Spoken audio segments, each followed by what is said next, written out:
ಇನ್ನು ತಮಿಳುನಾಡಿನಲ್ಲಿ ನಾಳೆ ವಿಜಯ್ ಅದ್ದೂರಿ ಪ್ರಮಾಣ ವಚನ ಸ್ವೀಕಾರ ಸಮಾರಂಭ ನಡೆಯೋದಿದೆ. ಚೆನ್ನೈ ನೆಹರು ಒಳಾಂಗಣ ಕ್ರೀಡಾಂಗಣದಲ್ಲಿ ಈ ಕಾರ್ಯಕ್ರಮ ನಡೆಯುತ್ತೆ. ಸಿಎಂ ಆಗಿ ವಿಜಯ್ ಪ್ರಮಾಣ ವಚನವನ್ನ ಸ್ವೀಕಾರ ಮಾಡುವವರಿದ್ದಾರೆ. ಹೊಸ ಸರ್ಕಾರ ರಚನೆಗೆ ಕಾಂಗ್ರೆಸ್ ಸಂಪೂರ್ಣ ಬೆಂಬಲವನ್ನ ಸೂಚಿಸಿದೆ. ಕಾಂಗ್ರೆಸ್ ಬೆಂಬಲ ನೀಡಿದ್ರೂ ಕೂಡ ಸಂಪೂರ್ಣ ಈ ಸಂಖ್ಯಾಬಲದ ಅಚೀವ್ಮೆಂಟ್ನಲ್ಲಿ ಇನ್ನೂ ಟಿವಿಕೆ ಹಿಂದುಳಿಯುತ್ತೆ. 108 ಟಿವಿಕೆ ಪ್ಲಸ್ 5 ಕಾಂಗ್ರೆಸ್ ಅಂತ ಹೇಳಿದ್ರು ಕೂಡ ಮತ್ತೊಂದು 5 ಸಂಖ್ಯೆಯ ಸಂಖ್ಯಾಬಲ ಟಿವಿಕೆ ಪಕ್ಷಕ್ಕೆ ಬಾಕಿ ಉಳಿಯುತ್ತೆ. ಆದರೂ ನಾಳೆ ಅದ್ದೂರಿ ಸಮಾರಂಭದಲ್ಲಿ ತಮಿಳುನಾಡಿನ ನೂತನ ಮುಖ್ಯಮಂತ್ರಿಯಾಗಿ ವಿಜಯ್ ಪದಗ್ರಹಣವನ್ನ ಸ್ವೀಕಾರ ಮಾಡಲಿಕ್ಕೆ ಸಿದ್ದತೆಗಳು ನಡೀತಾ ಇದೆ.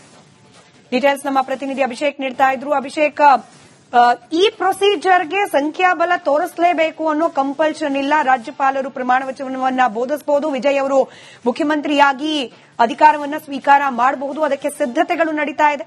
ಕಾಂಗ್ರೆಸ್ನ ಬೆಂಬಲ ಬಟ್ ಸ್ಟಿಲ್ ಸಂಖ್ಯೆಗಳಲ್ಲಿ ಅಪೂರ್ಣ.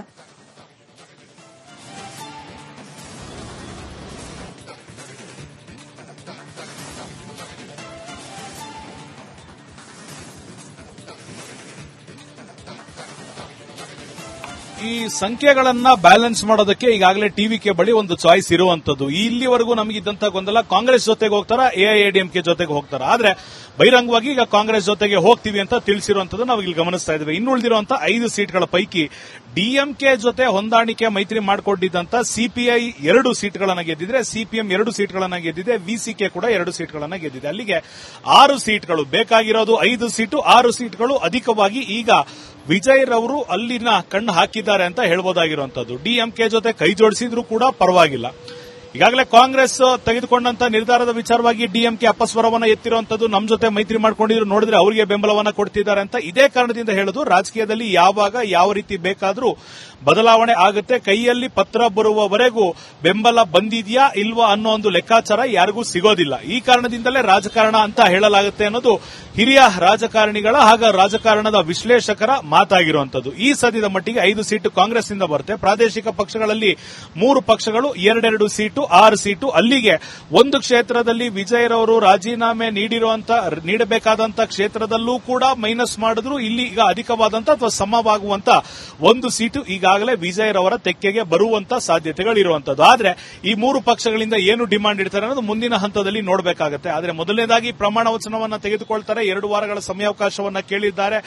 ಈ ಸಮಯಾವಕಾಶದಲ್ಲಿ ಆರಂಭವಾಗುವಂತದ್ದು ರೆಸಾರ್ಟ್ ರಾಜಕಾರಣ ಅಂತ ಏನ್ ಹೇಳ್ತೀವಿ ಅಥವಾ ಕುದುರೆ ವ್ಯಾಪಾರ ಅಂತ ಏನ್ ಹೇಳ್ತೀವಿ, ಈ ಲೆಕ್ಕಾಚಾರ ಏನಾದ್ರೂ ಆರಂಭ ಆಗುತ್ತಾ ಅನ್ನೋ ಪ್ರಶ್ನೆ ಮೂಡ್ತಿರುವಂತದ್ದು. ಆದ್ರೆ ಸರ್ವೇ ಸಾಮಾನ್ಯ ಈಗ 108 ಕ್ಷೇತ್ರಗಳನ್ನ ಗೆದ್ದಿದ್ದಾಗಿದೆ. +5 ಕಾಂಗ್ರೆಸ್ನಿಂದ ಬಂದಿದೆ. ಇವರನ್ನ ಧಿಕ್ಕರಿಸಿ ವಿರೋಧಿಸಿ ನಾವು ಮತ್ತೊಬ್ಬರನ್ನ ಸಪೋರ್ಟ್ ಮಾಡ್ತೇವೆ ಅನ್ನೋ ಲೆಕ್ಕಾಚಾರವನ್ನ ಸ್ಥಳೀಯವಾಗಿ 2 ಸೀಟ್ ಗೆದ್ದಿರುವಂತಹ ಪ್ರಾದೇಶಿಕ ಪಕ್ಷಗಳು ಮಾಡುವಂತ ಸಾಧ್ಯತೆ ಕಡಿಮೆ ಇರುತ್ತೆ. ಆದ್ರೆ ಅವರ ಡಿಮಾಂಡ್ ಬೇರೆ ಬೇರೆ ರೀತಿ ಕೂಡ ಇರಬಹುದು ಅಂತ ಅಂದಾಜಿಸಲಾಗ್ತಾ ಇರುವಂತದ್ದು. ಈ ಕಾರಣದಿಂದ 2 ವಾರದ ಒಳಗಡೆ ಇವರೇನಾದ್ರೂ ಫ್ಲೋರ್ ಟೆಸ್ಟ್ ನಲ್ಲಿ ಪಾಸ್ ಆಗದೆ ಹೋದಂತ ಸಂದರ್ಭದಲ್ಲಿ ತಾತ್ಕಾಲಿಕವಾದಂತ ಸಿಎಂ ಆಗಿದ್ರು ಅಂತ ಮಾತ್ರ ಹೇಳಬೇಕಾಗುತ್ತೆ. ಆದ್ರೆ ಆ ರೀತಿ ಆಗುವಂತ ಲಕ್ಷಣಗಳು ಕಡಿಮೆ ಇರುವಂತದ್ದು. ಯಾವುದೂ ಕೂಡ ಹಂಗ್ ಅಸೆಂಬ್ಲಿ ತಮಿಳುನಾಡಿನಲ್ಲಿ ಆಗಿರಲಿಲ್ಲ. ಇದೇ ಮೊದಲನ ಬಾರಿಗೆ ಆಗ್ತಿದೆ ಅನ್ನೋ ರೀತಿ ಬಿಂಬಿಸಲಾಗ್ತಾ ಇದ್ರು ಕೂಡ ಸ್ಪಷ್ಟ ಬಹುಮತ ಸಿಕ್ಕಿರೋದ್ರಿಂದ ಪ್ರಾಬಬ್ಲಿ ಸರ್ಕಾರ ಇವರದೇ ಕಂಟಿನ್ಯೂ ಆಗುತ್ತೆ. ಸಣ್ಣ ಪುಟ್ಟ ಬದಲಾವಣೆಗಳಿರುತ್ತೆ. ವಿಚಾರಧಾರೆ ಒಂದೇ ಇರುತ್ತೆ. ಐಡಿಯಾಲಜಿ ಹಾಗೂ ಗೋಲ್ಗಳು ಒಂದೇ ಇರುತ್ತೆ. ಇದರಲ್ಲಿ ಬೇಕಾಗಿರುವಂತಹ ಮಿನಿಸ್ಟರ್ ಪೋಸ್ಟ್ಗಳಲ್ಲಿ ಮಾತ್ರ ಒಂದಿಷ್ಟು ಅದಲು ಬದಲು ಆಗುವಂತಹ ಸಾಧ್ಯತೆ ಇರುತ್ತೆ. ಫುಲ್ ಫ್ಲೆಡ್ಸ್ ನ ಸಪೋರ್ಟ್ ಟಿವಿಕೆಗೆ ಇರುತ್ತೆ. ಸಣ್ಣ ಪುಟ್ಟ ಖಾತೆಗಳನ್ನ ಅಥವಾ ಒಂದು ಪ್ರಭಾವಿಶಾಲಿ ಖಾತೆಯನ್ನ ಕಾಂಗ್ರೆಸ್ಗೆ ಕೊಡುವಂತದ್ದು, ಮತ್ತೊಂದು ಪ್ರಭಾವಶಾಲಿ ಖಾತೆಯನ್ನ ಪ್ರಾಬಬ್ಲಿ ಈ 3 ಪಕ್ಷಗಳು ಏನು ಸ್ಥಳೀಯವಾಗಿ ಇರುವಂತದ್ದು ಅವರಿಗೆ ಕೊಡುವಂತ ಸಾಧ್ಯತೆ ಇರುವಂತದ್ದು. ಈ ಕಾರಣದಿಂದಾಗಿ ಯಾವ ರೀತಿ ಮುಂದುವರಿಯುತ್ತೆ ನಾಳೆ ಪದಗ್ರಹಣದ ನಂತರ ಅನ್ನೋದು ಮತ್ತೊಂದು ಹಂತದ ತೀರ್ವಾಗಿರುತ್ತೆ. ಸ್ಮಿತಾ, ಸಂಪರ್ಕದಲ್ಲಿರಿ ಅಭಿಷೇಕ್. ಮತ್ತಷ್ಟು ಅಪ್ಡೇಟ್ಸ್ ಇದೆ ವಿಚಾರಕ್ಕೆ ಸಂಬಂಧಪಟ್ಟಂತೆ. ಇನ್ನು ತಮಿಳುನಾಡಿನಲ್ಲಿ ನಾಳೆ ವಿಜಯ್ ಅದ್ದೂರಿ ಪ್ರಮಾಣ ವಚನ ಸ್ವೀಕಾರ ಸಮಾರಂಭ ನಡೆಯೋದಿದೆ. ಚೆನ್ನೈ ನೆಹರು ಒಳಾಂಗಣ ಕ್ರೀಡಾಂಗಣದಲ್ಲಿ ಈ ಕಾರ್ಯಕ್ರಮ ನಡೆಯುತ್ತೆ. ಸಿಎಂ ಆಗಿ ವಿಜಯ್ ಪ್ರಮಾಣ ವಚನವನ್ನ ಸ್ವೀಕಾರ ಮಾಡುವವರಿದ್ದಾರೆ. ಹೊಸ ಸರ್ಕಾರ ರಚನೆಗೆ ಕಾಂಗ್ರೆಸ್ ಸಂಪೂರ್ಣ ಬೆಂಬಲವನ್ನ ಸೂಚಿಸಿದೆ. ಕಾಂಗ್ರೆಸ್ ಬೆಂಬಲ ನೀಡಿದ್ರೂ ಕೂಡ ಸಂಪೂರ್ಣ ಈ ಸಂಖ್ಯಾಬಲದ ಅಚೀವ್ಮೆಂಟ್ನಲ್ಲಿ ಇನ್ನೂ ಟಿವಿಕೆ ಹಿಂದುಳಿಯುತ್ತೆ. 108 ಟಿವಿಕೆ ಪ್ಲಸ್ 5 ಕಾಂಗ್ರೆಸ್ ಅಂತ ಹೇಳಿದ್ರು ಕೂಡ ಮತ್ತೊಂದು 5 ಸಂಖ್ಯೆಯ ಸಂಖ್ಯಾಬಲ ಟಿವಿಕೆ ಪಕ್ಷಕ್ಕೆ ಬಾಕಿ ಉಳಿಯುತ್ತೆ. ಆದರೂ ನಾಳೆ ಅದ್ದೂರಿ ಸಮಾರಂಭದಲ್ಲಿ ತಮಿಳುನಾಡಿನ ನೂತನ ಮುಖ್ಯಮಂತ್ರಿಯಾಗಿ ವಿಜಯ್ ಪದಗ್ರಹಣವನ್ನ ಸ್ವೀಕಾರ ಮಾಡಲಿಕ್ಕೆ ಸಿದ್ಧತೆಗಳು ನಡೀತಾ ಇದೆ. ಡೀಟೇಲ್ಸ್ ನಮ್ಮ ಪ್ರತಿನಿಧಿ ಅಭಿಷೇಕ್ ನೀಡ್ತಾ ಇದ್ರು. ಅಭಿಷೇಕ್, ಈ ಪ್ರೊಸೀಜರ್ಗೆ ಸಂಖ್ಯಾಬಲ ತೋರಿಸಲೇಬೇಕು ಅನ್ನೋ ಕಂಪಲ್ಷನ್ ಇಲ್ಲ. ರಾಜ್ಯಪಾಲರು ಪ್ರಮಾಣ ವಚನವನ್ನ ಬೋಧಿಸಬಹುದು. ವಿಜಯ್ ಅವರು ಮುಖ್ಯಮಂತ್ರಿಯಾಗಿ ಅಧಿಕಾರವನ್ನ ಸ್ವೀಕಾರ ಮಾಡಬಹುದು. ಅದಕ್ಕೆ ಸಿದ್ಧತೆಗಳು ನಡೀತಾ ಇದೆ. ಕಾಂಗ್ರೆಸ್ನ ಬೆಂಬಲ, ಬಟ್ ಸ್ಟಿಲ್ ಸಂಖ್ಯೆಗಳಲ್ಲಿ ಅಪೂರ್ಣ.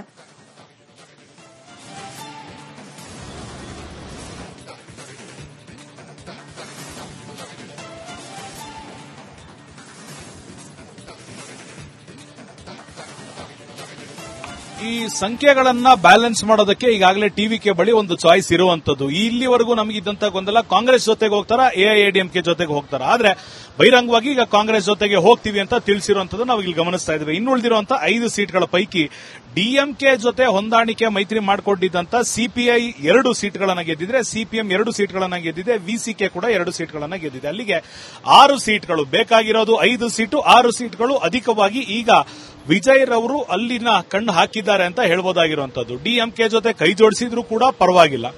ಈಗಾಗಲೇ ಕಾಂಗ್ರೆಸ್ ತೆಗೆದುಕೊಂಡಂತ ನಿರ್ಧಾರದ ವಿಚಾರವಾಗಿ ಡಿಎಂಕೆ ಅಪಸ್ವರವನ್ನ ಎತ್ತಿರುವಂತದ್ದು. ನಮ್ಮ ಜೊತೆ ಮೈತ್ರಿ ಮಾಡ್ಕೊಂಡಿದ್ರು, ನೋಡಿದ್ರೆ ಅವರಿಗೆ ಬೆಂಬಲವನ್ನ ಕೊಡ್ತಿದ್ದಾರೆ ಅಂತ. ಇದೇ ಕಾರಣದಿಂದ ಹೇಳೋದು, ರಾಜಕೀಯದಲ್ಲಿ ಯಾವಾಗ ಯಾವ ರೀತಿ ಬೇಕಾದ್ರೂ ಬದಲಾವಣೆ ಆಗುತ್ತೆ. ಕೈಯಲ್ಲಿ ಪತ್ರ ಬರುವವರೆಗೂ ಬೆಂಬಲ ಬಂದಿದೆಯಾ ಇಲ್ವಾ ಅನ್ನೋ ಒಂದು ಲೆಕ್ಕಾಚಾರ ಯಾರಿಗೂ ಸಿಗೋದಿಲ್ಲ. ಈ ಕಾರಣದಿಂದಲೇ ರಾಜಕಾರಣ ಅಂತ ಹೇಳಲಾಗುತ್ತೆ ಅನ್ನೋದು ಹಿರಿಯ ರಾಜಕಾರಣಿಗಳ ಹಾಗೂ ರಾಜಕಾರಣದ ವಿಶ್ಲೇಷಕರ ಮಾತಾಗಿರುವಂತದ್ದು. ಈ ಸದ್ಯದ ಮಟ್ಟಿಗೆ 5 ಸೀಟು ಕಾಂಗ್ರೆಸ್ನಿಂದ ಬರುತ್ತೆ. ಪ್ರಾದೇಶಿಕ ಪಕ್ಷಗಳಲ್ಲಿ 3 ಪಕ್ಷಗಳು 2 ಸೀಟು 6 ಸೀಟು. ಅಲ್ಲಿಗೆ ಒಂದು ಕ್ಷೇತ್ರದಲ್ಲಿ ವಿಜಯರವರು ರಾಜೀನಾಮೆ ನೀಡಬೇಕಾದಂತ ಕ್ಷೇತ್ರದಲ್ಲೂ ಕೂಡ ಮೈನಸ್ ಮಾಡಿದ್ರು. ಇಲ್ಲಿ ಈಗ ಅಧಿಕವಾದಂತ ಅಥವಾ ಸಮವಾಗುವಂತ 1 ಸೀಟು ಈಗಾಗಲೇ ವಿಜಯರವರ ತೆಕ್ಕೆಗೆ ಬರುವಂತ ಸಾಧ್ಯತೆಗಳಿರುವಂತದ್ದು. ಆದ್ರೆ ಈ 3 ಪಕ್ಷಗಳಿಂದ ಏನು ಡಿಮಾಂಡ್ ಇಡ್ತಾರೆ ಅನ್ನೋದು ಮುಂದಿನ ಹಂತದಲ್ಲಿ ನೋಡಬೇಕಾಗುತ್ತೆ. ಆದ್ರೆ ಮೊದಲನೇದಾಗಿ ಪ್ರಮಾಣ ವಚನವನ್ನ ತೆಗೆದುಕೊಳ್ತಾರೆ. 2 ವಾರಗಳ ಸಮಯಾವಕಾಶವನ್ನ ಕೇಳಿದ್ದಾರೆ.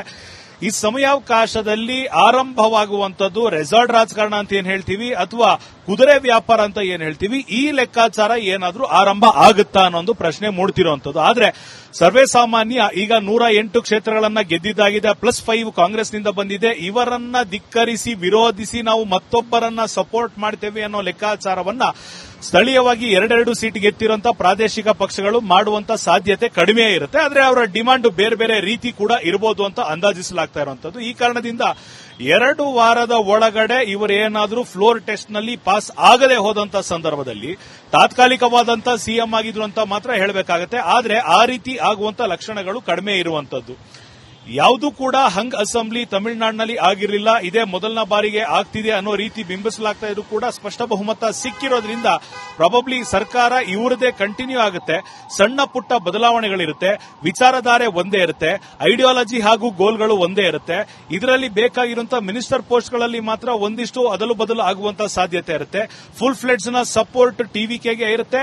ಸಣ್ಣ ಪುಟ್ಟ ಖಾತೆಗಳನ್ನ ಅಥವಾ ಒಂದು ಪ್ರಭಾವಿಶಾಲಿ ಖಾತೆಯನ್ನ ಕಾಂಗ್ರೆಸ್ಗೆ ಕೊಡುವಂತದ್ದು, ಮತ್ತೊಂದು ಪ್ರಭಾವಶಾಲಿ ಖಾತೆಯನ್ನ ಪ್ರಾಬಬ್ಲಿ ಈ 3 ಪಕ್ಷಗಳು ಏನು ಸ್ಥಳೀಯವಾಗಿ ಇರುವಂತದ್ದು ಅವರಿಗೆ ಕೊಡುವಂತ ಸಾಧ್ಯತೆ ಇರುವಂತದ್ದು. ಈ ಕಾರಣದಿಂದಾಗಿ ಯಾವ ರೀತಿ ಮುಂದುವರಿಯುತ್ತೆ ನಾಳೆ ಪದಗ್ರಹಣದ ನಂತರ ಅನ್ನೋದು ಮತ್ತೊಂದು ಹಂತದ ತೀರ್ವಾಗಿರುತ್ತೆ. ಸ್ಮಿತಾ, ಸಂಪರ್ಕದಲ್ಲಿರಿ ಅಭಿಷೇಕ್, ಮತ್ತಷ್ಟು ಅಪ್ಡೇಟ್ಸ್ ಇದೆ ವಿಚಾರಕ್ಕೆ ಸಂಬಂಧಪಟ್ಟಂತೆ.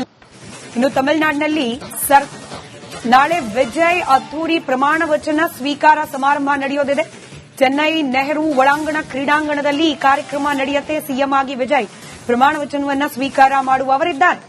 ಹೊಸ ಸರ್ಕಾರ ರಚನೆಗೆ ಕಾಂಗ್ರೆಸ್ ಸಂಪೂರ್ಣ ಬೆಂಬಲವನ್ನ ಸೂಚಿಸಿದೆ. ಕಾಂಗ್ರೆಸ್ ಬೆಂಬಲ ನೀಡಿದ್ರೂ ಕೂಡ ಸಂಪೂರ್ಣ ಈ ಸಂಖ್ಯಾ ಬಲದ ಅಚೀವ್ಮೆಂಟ್ನಲ್ಲಿ ಇನ್ನೂ ಟಿವಿಕೆ ಹಿಂದುಳಿಯುತ್ತೆ. 108 ಟಿವಿಕೆ +5 ಕಾಂಗ್ರೆಸ್ ಅಂತ ಹೇಳಿದ್ರು ಕೂಡ ಮತ್ತೊಂದು 5 ಸಂಖ್ಯೆಯ ಸಂಖ್ಯಾಬಲ ಟಿವಿಕೆ ಪಕ್ಷಕ್ಕೆ ಬಾಕಿ ಉಳಿಯುತ್ತೆ. ಆದರೂ ನಾಳೆ ಅದ್ದೂರಿ ಸಮಾರಂಭದಲ್ಲಿ ತಮಿಳುನಾಡಿನ ನೂತನ ಮುಖ್ಯಮಂತ್ರಿಯಾಗಿ ವಿಜಯ್ ಪದಗ್ರಹಣವನ್ನ ಸ್ವೀಕಾರ ಮಾಡಲಿಕ್ಕೆ ಸಿದ್ಧತೆಗಳು ನಡೀತಾ ಇದೆ. ಡೀಟೇಲ್ಸ್ ನಮ್ಮ ಪ್ರತಿನಿಧಿ ಅಭಿಷೇಕ್ ನೀಡ್ತಾ ಇದ್ರು. ಅಭಿಷೇಕ್, ಈ ಪ್ರೊಸೀಜರ್ಗೆ ಸಂಖ್ಯಾಬಲ ತೋರಿಸಲೇಬೇಕು ಅನ್ನೋ ಕಂಪಲ್ಷನ್ ಇಲ್ಲ. ರಾಜ್ಯಪಾಲರು ಪ್ರಮಾಣ ವಚನವನ್ನ ಬೋಧಿಸಬಹುದು. ವಿಜಯ್ ಅವರು ಮುಖ್ಯಮಂತ್ರಿಯಾಗಿ ಅಧಿಕಾರವನ್ನ ಸ್ವೀಕಾರ ಮಾಡಬಹುದು. ಅದಕ್ಕೆ ಸಿದ್ಧತೆಗಳು ನಡೀತಾ ಇದೆ. ಕಾಂಗ್ರೆಸ್ನ ಬೆಂಬಲ, ಬಟ್ ಸ್ಟಿಲ್ ಸಂಖ್ಯೆಗಳಲ್ಲಿ ಅಪೂರ್ಣ.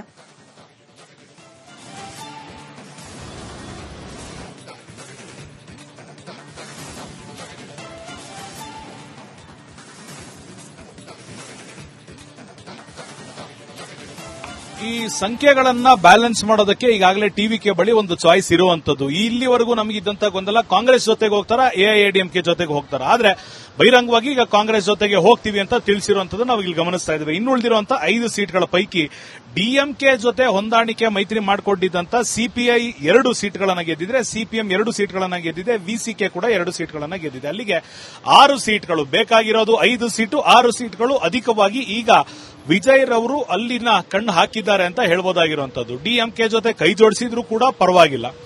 ಈಗಾಗಲೇ ಕಾಂಗ್ರೆಸ್ ತೆಗೆದುಕೊಂಡಂತ ನಿರ್ಧಾರದ ವಿಚಾರವಾಗಿ ಡಿಎಂಕೆ ಅಪಸ್ವರವನ್ನ ಎತ್ತಿರುವಂತದ್ದು, ನಮ್ಮ ಜೊತೆ ಮೈತ್ರಿ ಮಾಡ್ಕೊಂಡಿದ್ರು, ನೋಡಿದ್ರೆ ಅವರಿಗೆ ಬೆಂಬಲವನ್ನ ಕೊಡ್ತಿದ್ದಾರೆ ಅಂತ. ಇದೇ ಕಾರಣದಿಂದ ಹೇಳೋದು, ರಾಜಕೀಯದಲ್ಲಿ ಯಾವಾಗ ಯಾವ ರೀತಿ ಬೇಕಾದರೂ ಬದಲಾವಣೆ ಆಗುತ್ತೆ, ಕೈಯಲ್ಲಿ ಪತ್ರ ಬರುವವರೆಗೂ ಬೆಂಬಲ ಬಂದಿದೆಯಾ ಇಲ್ವಾ ಅನ್ನೋ ಒಂದು ಲೆಕ್ಕಾಚಾರ ಯಾರಿಗೂ ಸಿಗೋದಿಲ್ಲ. ಈ ಕಾರಣದಿಂದಲೇ ರಾಜಕಾರಣ ಅಂತ ಹೇಳಲಾಗುತ್ತೆ ಅನ್ನೋದು ಹಿರಿಯ ರಾಜಕಾರಣಿಗಳ ಹಾಗೂ ರಾಜಕಾರಣದ ವಿಶ್ಲೇಷಕರ ಮಾತಾಗಿರುವಂತದ್ದು. ಈ ಸದ್ಯದ ಮಟ್ಟಿಗೆ 5 ಸೀಟು ಕಾಂಗ್ರೆಸ್ನಿಂದ ಬರುತ್ತೆ. ಪ್ರಾದೇಶಿಕ ಪಕ್ಷಗಳಲ್ಲಿ 3 ಪಕ್ಷಗಳು 2 ಸೀಟು 6 ಸೀಟು. ಅಲ್ಲಿಗೆ ಒಂದು ಕ್ಷೇತ್ರದಲ್ಲಿ ವಿಜಯರವರು ರಾಜೀನಾಮೆ ನೀಡಬೇಕಾದಂತ ಕ್ಷೇತ್ರದಲ್ಲೂ ಕೂಡ ಮೈನಸ್ ಮಾಡಿದ್ರು, ಇಲ್ಲಿ ಈಗ ಅಧಿಕವಾದಂತ ಅಥವಾ ಸಮವಾಗುವಂತ 1 ಸೀಟು ಈಗಾಗಲೇ ವಿಜಯರವರ ತೆಕ್ಕೆಗೆ ಬರುವಂತ ಸಾಧ್ಯತೆಗಳಿರುವಂತದ್ದು. ಆದ್ರೆ ಈ 3 ಪಕ್ಷಗಳಿಂದ ಏನು ಡಿಮಾಂಡ್ ಇಡ್ತಾರೆ ಅನ್ನೋದು ಮುಂದಿನ ಹಂತದಲ್ಲಿ ನೋಡಬೇಕಾಗುತ್ತೆ. ಆದ್ರೆ ಮೊದಲನೇದಾಗಿ ಪ್ರಮಾಣ ವಚನವನ್ನ ತೆಗೆದುಕೊಳ್ತಾರೆ, 2 ವಾರಗಳ ಸಮಯಾವಕಾಶವನ್ನ ಕೇಳಿದ್ದಾರೆ. ಈ ಸಮಯಾವಕಾಶದಲ್ಲಿ ಆರಂಭವಾಗುವಂತದ್ದು ರೆಸಾರ್ಟ್ ರಾಜಕಾರಣ ಅಂತ ಏನ್ ಹೇಳ್ತೀವಿ ಅಥವಾ ಕುದುರೆ ವ್ಯಾಪಾರ ಅಂತ ಏನ್ ಹೇಳ್ತೀವಿ, ಈ ಲೆಕ್ಕಾಚಾರ ಏನಾದ್ರೂ ಆರಂಭ ಆಗುತ್ತಾ ಅನ್ನೋ ಒಂದು ಪ್ರಶ್ನೆ ಮೂಡ್ತಿರುವಂತದ್ದು. ಆದ್ರೆ ಸರ್ವೇ ಸಾಮಾನ್ಯ ಈಗ 108 ಕ್ಷೇತ್ರಗಳನ್ನ ಗೆದ್ದಿದ್ದಾಗಿದೆ, +5 ಕಾಂಗ್ರೆಸ್ನಿಂದ ಬಂದಿದೆ. ಇವರನ್ನ ಧಿಕ್ಕರಿಸಿ ವಿರೋಧಿಸಿ ನಾವು ಮತ್ತೊಬ್ಬರನ್ನ ಸಪೋರ್ಟ್ ಮಾಡ್ತೇವೆ ಅನ್ನೋ ಲೆಕ್ಕಾಚಾರವನ್ನ ಸ್ಥಳೀಯವಾಗಿ 2 ಸೀಟ್ ಗೆದ್ದಿರುವಂತಹ ಪ್ರಾದೇಶಿಕ ಪಕ್ಷಗಳು ಮಾಡುವಂತ ಸಾಧ್ಯತೆ ಕಡಿಮೆ ಇರುತ್ತೆ. ಆದ್ರೆ ಅವರ ಡಿಮಾಂಡ್ ಬೇರೆ ಬೇರೆ ರೀತಿ ಕೂಡ ಇರಬಹುದು ಅಂತ ಅಂದಾಜಿಸಲಾಗ್ತಾ ಇರುವಂತದ್ದು. ಈ ಕಾರಣದಿಂದ 2 ವಾರದ ಒಳಗಡೆ ಇವರೇನಾದ್ರೂ ಫ್ಲೋರ್ ಟೆಸ್ಟ್ ನಲ್ಲಿ ಪಾಸ್ ಆಗದೆ ಹೋದಂತ ಸಂದರ್ಭದಲ್ಲಿ ತಾತ್ಕಾಲಿಕವಾದಂತ ಸಿಎಂ ಆಗಿದ್ರು ಅಂತ ಮಾತ್ರ ಹೇಳಬೇಕಾಗುತ್ತೆ. ಆದ್ರೆ ಆ ರೀತಿ ಆಗುವಂತ ಲಕ್ಷಣಗಳು ಕಡಿಮೆ ಇರುವಂತದ್ದು. ಯಾವುದೂ ಕೂಡ ಹಂಗ್ ಅಸೆಂಬ್ಲಿ ತಮಿಳುನಾಡಿನಲ್ಲಿ ಆಗಿರಲಿಲ್ಲ, ಇದೇ ಮೊದಲನ ಬಾರಿಗೆ ಆಗ್ತಿದೆ ಅನ್ನೋ ರೀತಿ ಬಿಂಬಿಸಲಾಗ್ತಾ ಇದ್ರು ಕೂಡ ಸ್ಪಷ್ಟ ಬಹುಮತ ಸಿಕ್ಕಿರೋದ್ರಿಂದ ಪ್ರಾಬಬ್ಲಿ ಸರ್ಕಾರ ಇವರದೇ ಕಂಟಿನ್ಯೂ ಆಗುತ್ತೆ. ಸಣ್ಣ ಪುಟ್ಟ ಬದಲಾವಣೆಗಳಿರುತ್ತೆ, ವಿಚಾರಧಾರೆ ಒಂದೇ ಇರುತ್ತೆ, ಐಡಿಯಾಲಜಿ ಹಾಗೂ ಗೋಲ್ಗಳು ಒಂದೇ ಇರುತ್ತೆ. ಇದರಲ್ಲಿ ಬೇಕಾಗಿರುವಂತಹ ಮಿನಿಸ್ಟರ್ ಪೋಸ್ಟ್ಗಳಲ್ಲಿ ಮಾತ್ರ ಒಂದಿಷ್ಟು ಅದಲು ಬದಲು ಆಗುವಂತಹ ಸಾಧ್ಯತೆ ಇರುತ್ತೆ. ಫುಲ್ ಫ್ಲೆಡ್ಸ್ ನ ಸಪೋರ್ಟ್ ಟಿವಿಕೆಗೆ ಇರುತ್ತೆ. ಸಣ್ಣ ಪುಟ್ಟ ಖಾತೆಗಳನ್ನ ಅಥವಾ ಒಂದು ಪ್ರಭಾವಿಶಾಲಿ ಖಾತೆಯನ್ನ ಕಾಂಗ್ರೆಸ್ಗೆ ಕೊಡುವಂತದ್ದು, ಮತ್ತೊಂದು ಪ್ರಭಾವಶಾಲಿ ಖಾತೆಯನ್ನ ಪ್ರಾಬಬ್ಲಿ ಈ 3 ಪಕ್ಷಗಳು ಏನು ಸ್ಥಳೀಯವಾಗಿ ಇರುವಂತದ್ದು ಅವರಿಗೆ ಕೊಡುವಂತ ಸಾಧ್ಯತೆ ಇರುವಂತದ್ದು. ಈ ಕಾರಣದಿಂದಾಗಿ ಯಾವ ರೀತಿ ಮುಂದುವರಿಯುತ್ತೆ ನಾಳೆ ಪದಗ್ರಹಣದ ನಂತರ ಅನ್ನೋದು ಮತ್ತೊಂದು ಹಂತದ ತಿರುವಾಗಿರುತ್ತೆ. ಸ್ಮಿತಾ.